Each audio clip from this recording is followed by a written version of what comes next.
Okay, it is Tuesday. I think it's Tuesday. One day I'm going to make a mistake and say the wrong day, so you're going to have to pipe up and correct me. But I do think it's Tuesday, and so we'll do a Rashi from the third Aliyah today. Actually, we'll do two short Rashis, which I think are both really interesting, just small points that I thought we would make. Um, in the third Aliyah, we come to the exciting pieces of the story. Moshe growing up in the palace of Paro, coming of age, going out and seeing his brothers and sisters suffering, standing up for them, intuitively understanding that he's connected to them in some way.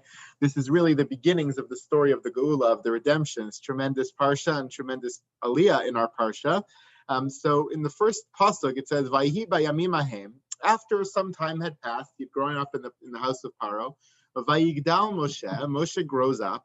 Vayetze elechav, he goes out to see his brothers. Vayar besivlotam, he sees their suffering. Vayar ish mitrima keish ivrim echav, now he sees an Egyptian hitting a Jew. And he doesn't like that. Vayifen kovacho vayar ki ein ish, he looks this way, he looks that way, no one's watching. Of course, we know the pshat.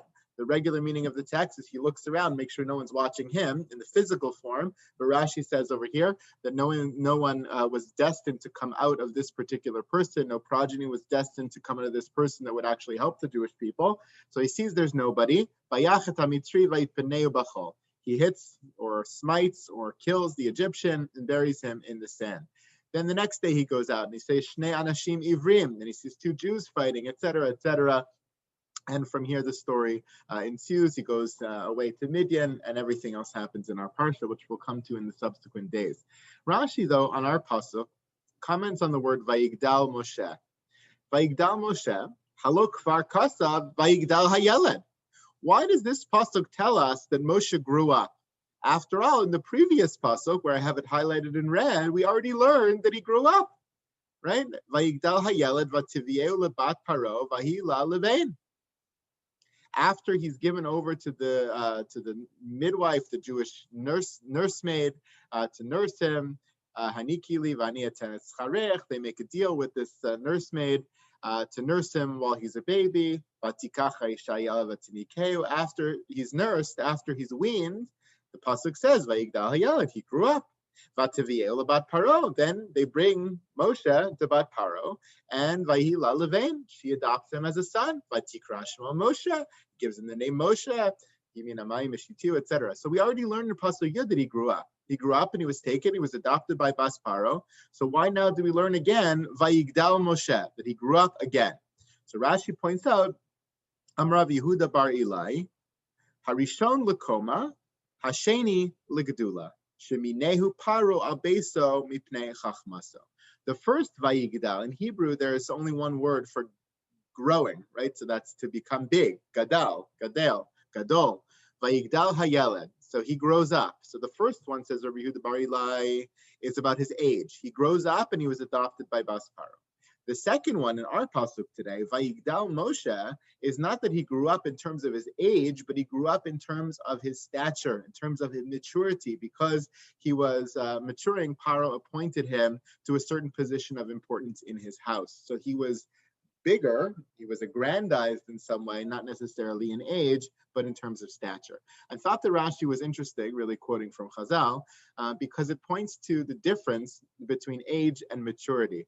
And it's something that we often assume will go hand in hand, that with age comes maturity. And to a certain degree, that is true, but they are disparate things. You could have a very young person who's very mature. You could have an older person who's less mature. Age and maturity are not necessarily things that go hand in hand, or not necessarily things that are equatable. And so these two psukim are actually pointing to that exact fact. Vayigdal hayeled, there's a growing up of age, and Vayigdal Moshe, there's a growing up in terms of stature.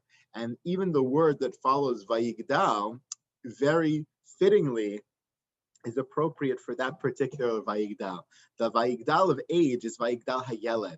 The little boy grows up. But the Vayigdal of stature, it doesn't say Vayigdal hayeled or Vayigdal hanar or Vayigdal haish, but Vayigdal Moshe. Moshe, the person, was greater. He was aggrandized. He matured. So when it's talking about maturity, it talks about Moshe, the person. When it's talking about age, it speaks about the kid. Right? The kid got older, right? Doesn't really matter if it's Moshe, if it's Aaron, if it's Joe Shmo. It doesn't matter. He's getting older. He's a kid who's getting older. When it comes to maturity, it's very much about Moshe as a character. And so I thought that was a nice display of the difference between age and maturity in these psukim. I have a couple more minutes, so let me show you one more Rashi as we continue to go through this very interesting story.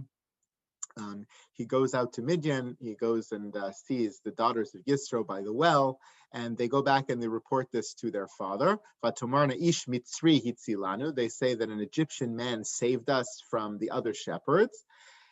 And what does Yisro say to them? Vayomer el benosav va'ayo. Where is he? Lama ze'azavtem es ha'ish. Why did you leave him alone? Why did you abandon him? Kiren lo vayochal lachem. Call to him and he should come eat with us. He should come into our home. And that's the whole entryway of Moshe to Yisro's home and his marriage to Tzipporah, and the rest of the story flows from there. But very interestingly, Rashi says, Lama zavten. Why does Yisro so intuitively understand that Moshe is a good person, that Moshe is a person to be sought after? He never met him. He never saw him. All he heard was the story reported by his daughters. So it says here, Hikirbo shehu mizaro shel Yaakov. He understood, just based on the story, that this guy, Moshe, this person, this Ish Mitzri, was actually a descendant of Yaakov. Shehamayim olos likraso, because the waters came up towards him. So there are many well stories in the Torah, as you know, with each of the avos, various types of experiences that happen surrounding wells. So Yaakov has well experience, and we learn based on the Midrashim that Chazal believe the miracle happened for Yaakov when he came to the well, that the waters came up. And now in this story, evidently the girls had told him, their father, that when Moshe, this Ish Mitzri, came to the well, the waters came up. And Yisro made the correlation. If the waters miraculously came up for Yaakov, they miraculously came up for this man must be a descendant of Yaakov. Now, aside from the miraculousness of this and what you make of the waters coming up, I wanted to point out something interesting, which is it must have been that Yaakov was a well-known personality. Whether you think it's an actual miracle, the waters came up or not, or the Medrash is pointing to something deeper in terms of the correlation of these two personalities, Yaakov and Moshe, either way, whatever it points to, it must have been known around the area about Yaakov and his traits and the stories of his life for Yisro to have known about that. And that's what I find most interesting about that Rashi, that Yaakov's name was so well known that now when it comes to Moshe, people like Yisro are comparing them and contrasting them and trying to understand what the correlation between them might have been, which shows that the stature of Yaakov was quite strong and quite well known, and that he had reached a certain level of prominence in terms of his own life. Okay, have a great day, everybody. Thank you, Rabbi. You too. Thank you, Rabbi. Thank you, Rabbi.